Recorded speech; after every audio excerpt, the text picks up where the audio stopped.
ഇത്തരം ദുൽമകളെയും തമാടിത്തരങ്ങളെയും ഇത്തരം അക്രമങ്ങളെയും തകർക്കാൻ ഒരു നിയമത്തിനും നിയമപാലകർക്കും കഴിയുന്നില്ല. എന്തുകൊണ്ടാണ്? മനുഷ്യപ്പറ്റുള്ള, മനുഷ്യത്വമുള്ള, ധർമ്മബോധമുള്ള മക്കളെ വളർത്തുന്നതിന് പകരം ഏതാനും ചില വികാരത്തിന്റെ അടിമകളാക്കി മാറ്റി. ഇനിയും നമ്മുടെ രാജ്യം ഈ രൂപത്തിൽ അധർമ്മത്തിൽ പോവുകയാണെങ്കിൽ ചില വികാര ജീവികൾ അവരുടെ വികാരത്തോട് ജീവിക്കുമെന്നല്ലാതെ രാജ്യത്ത് മനുഷ്യത്വവും സമത്വവും അതേപോലെ തന്നെ സമാധാനത്തോടും ജീവിക്കാൻ കഴിയില്ല എന്നോ ഇന്നല്ലെങ്കിൽ നാളെ ഈ ലോകത്തിലുള്ള ഓരോ വ്യക്തികളും അനുഭവിക്കേണ്ടി വരും.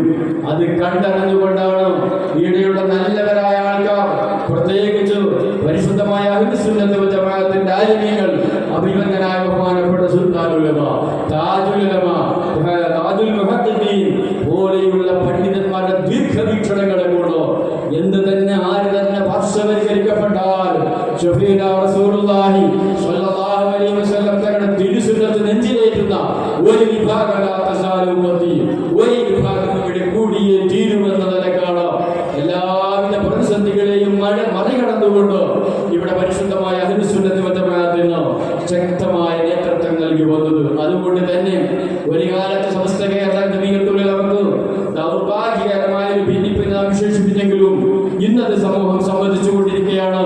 ഒരു ഇംഗിതത്തിന് വഴങ്ങാതെ, ഒരു രാഷ്ട്രീയത്തിന് വഴങ്ങാതെ പരിശുദ്ധമായ അഹ്ലുസുന്നത്ത് വൽ ജമാഅത്ത് അത് തനതായ രൂപത്തിൽ പറയുന്ന ആർജവമുള്ള ഒരു പണ്ഡിതന്മാരും ഒരു പണ്ഡിത സംഘവും ആ പണ്ഡിത സംഘത്തിനെ കൃത്യമായി അംഗീകരിക്കുന്ന ഒരു സമൂഹവും ഇല്ലാത്ത കാലത്തോളം ദീനുൽ ഇസ്ലാമിന്റെ സംസ്കാരം പലർക്കും അടിയറവ് പറയേണ്ടി വരും.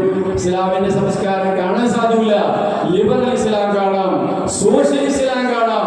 മുത്തനബി സല്ലല്ലാഹു അലൈഹി വസല്ലം തങ്ങളുടെ തിരുനാവിനാൽ പരിശുദ്ധ ഖുർആൻ അംഗീകരിച്ച കുന്തും ഖൈറ ഉമ്മ എന്ന് റസൂൽ അല്ലാഹു സുബ്ഹാനഹു വ തആല സർട്ടിഫിക്കറ്റ് ചെയ്ത സ്വഹാബത്തിൽ നിന്നും താബീഈകളിലും താബീഈകളിലും കടന്ന ആ പരിശുദ്ധമായ സംസ്കാരം നിലനിൽക്കാൻ ഒരു രാഷ്ട്രീയക്കാരനും ഈ സംസ്കാരത്തെ വകവെച്ചു കൊടുക്കാൻ പാടില്ല. ഒരു പണക്കാരനും ഒരു ഭരണകൂടത്തിനും ഈ പരിശുദ്ധമായ ഇസ്ലാമിക സംസ്കാരം അടിയറവ് വെക്കാതെ രാഷ്ട്രീയത്തിന്റെ വഴിക്ക് പോയിക്കോട്ടെ, മറ്റ് സംഘടനയുടെ വഴിക്ക് പോയിക്കോട്ടെ. ബഹുമാനപ്പെട്ട സുൽത്താനുൽ ഉലമ പറഞ്ഞതുപോലെ ആർക്കും എന്തും അവർ രാഷ്ട്രീയം വെച്ച് പ്രവർത്തിക്കാം. പക്ഷെ ഇസ്ലാമിന് മുസ്ലിമീങ്ങളോട് അതിന്റെ പണ്ഡിതന്മാർക്ക് അതിന്റെ ആശയം പറയേണ്ടി വരും. അത് പറയാതെ